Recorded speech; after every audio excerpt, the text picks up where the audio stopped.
Have you ever found yourself caught in the absurdity of paradoxical situations, where the very rules designed to ensure your safety become the source of your predicament? Enter the world of the 1970 film adaptation of Joseph Heller's classic novel, a world governed by the infamous Catch-22. Picture the first time you experienced the satirical brilliance of this film. Perhaps it left you pondering the complexities of war, bureaucracy, and the absurdity of human nature. When was that moment for you? The movie invites reflection on the absurdities of war through the lens of Captain John Yossarian, played by Arkin. His struggle to maintain sanity in the face of contradictory regulations captures the essence of Heller's dark humor and commentary on the human condition. As you delve into the narrative, consider sharing your personal encounters with this timeless piece. Has Catch-22 sparked reflections on the absurdities of your own life, or perhaps inspired you in unexpected ways? We'd love to hear your stories and memories in the comments below. Now let's unravel some intriguing details about the film, offering a deeper understanding of its historical context and cinematic craftsmanship. What cherished memory or personal experience related to this film would you like to share? The comment section eagerly awaits your insights. Stacy Keach's initial casting as Colonel Cathcart in the 1970 film led to a series of unexpected changes in the production of Catch-22. Originally chosen for the role, Keach faced difficulties, prompting the filmmakers to turn to Charles Grodin, who had already been cast as Captain Arfie Aardvark. However, Grodin's return to his original part became necessary when it was decided to cast Martin Balsam as Colonel Cathcart due to the character's requirement for an older actor. Interestingly, this wasn't the only casting twist in Catch-22. Gene Wilder, known for his later roles, was the initial choice for Lieutenant Milo Minderbinder. However, Wilder turned down the role, citing creative differences, and instead opted for a dual role in Start the Revolution Without Me.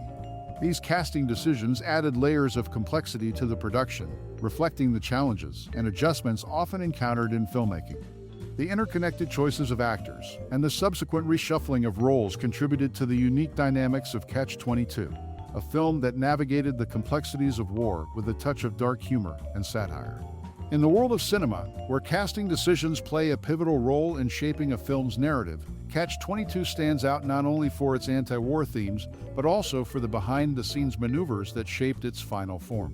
The film's casting challenges and the subsequent adjustments underscore the intricate process of bringing a story to life on the silver screen. In the intricate process of adapting Joseph Heller's novel Catch-22 to the silver screen, directors Mike Nichols and Buck Henry invested 2 years crafting a screenplay. This meticulous effort laid the groundwork for the 1970 film's narrative, bringing Heller's satirical take on war to life. Interestingly, the movie diverges from the norm as it lacks an original musical score, a departure that adds a distinctive layer to its storytelling. The absence of a traditional score allows the film to rely solely on its compelling narrative and performances to convey its anti-war themes.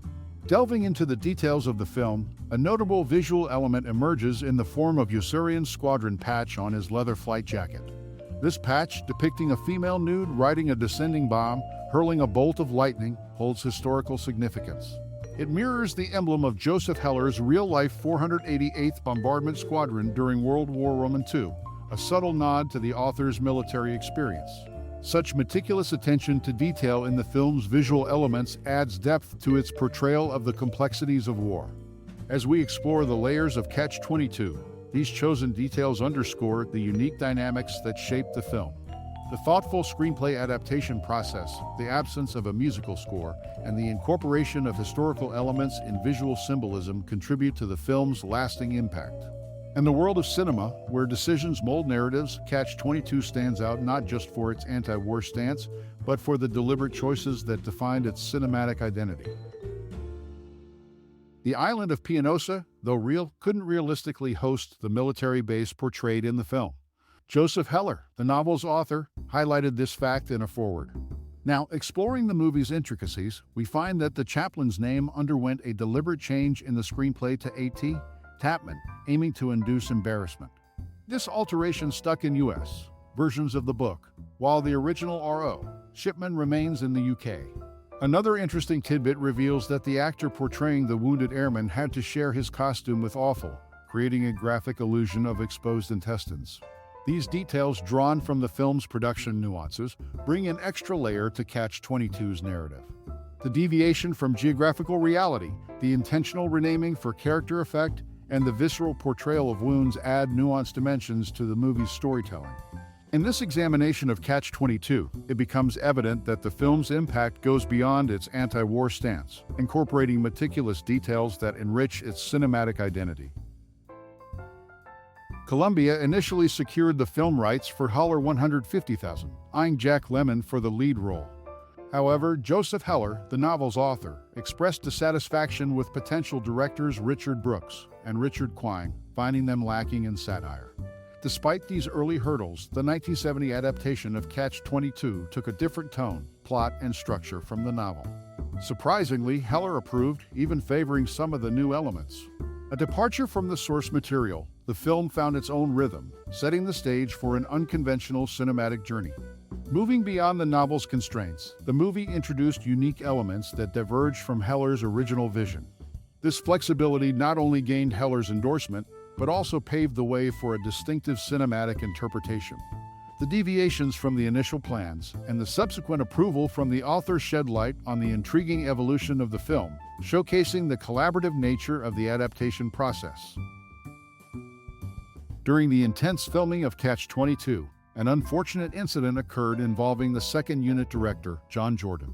While refusing to wear a harness during a bomber scene, he fell 4,000 feet to his death while giving a hand signal from the tail gunner position. This tragic event cast a shadow over the production, but underscores the risks taken to capture the realistic essence of war. Yossarian, the central character, takes a stand in the film, refusing to bomb Ferrara due to its lack of strategic value. Interestingly, on August 23, 1944, Allies had indeed bombed Ferrara, targeting a synthetic rubber plant. However, this historical detail adds a layer of irony, as there's no reason for the characters in the story to be aware of the plant, highlighting the complexity of wartime decision-making. Beyond the on-screen drama, the film contributed to the preservation of WW2 history. 18 B-25s revived and made skyworthy at an average cost of $10,000 each, owe their continued existence to Catch-22.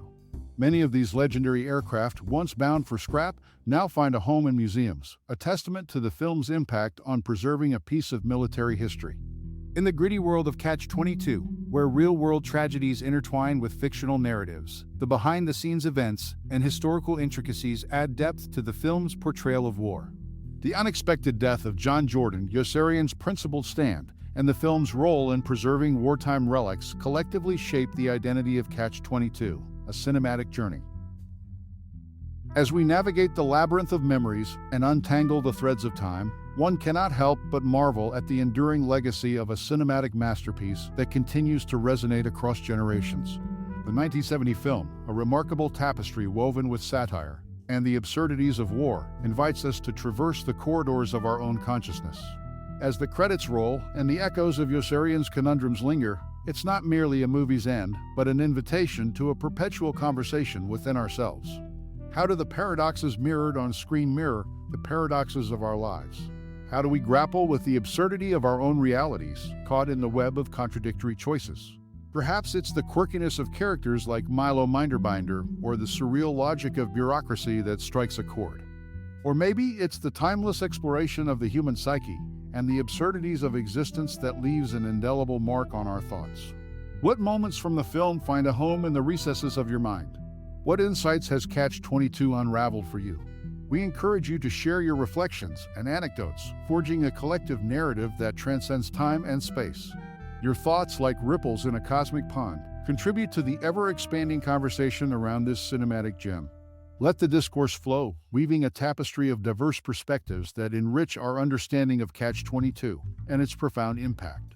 Thank you for embarking on this reflective journey with us, for letting the essence of Catch-22 permeate your thoughts. Your unique perspective adds another layer to the rich tapestry of experiences this film has created. Until next time, keep pondering the paradoxes, keep unraveling the mysteries,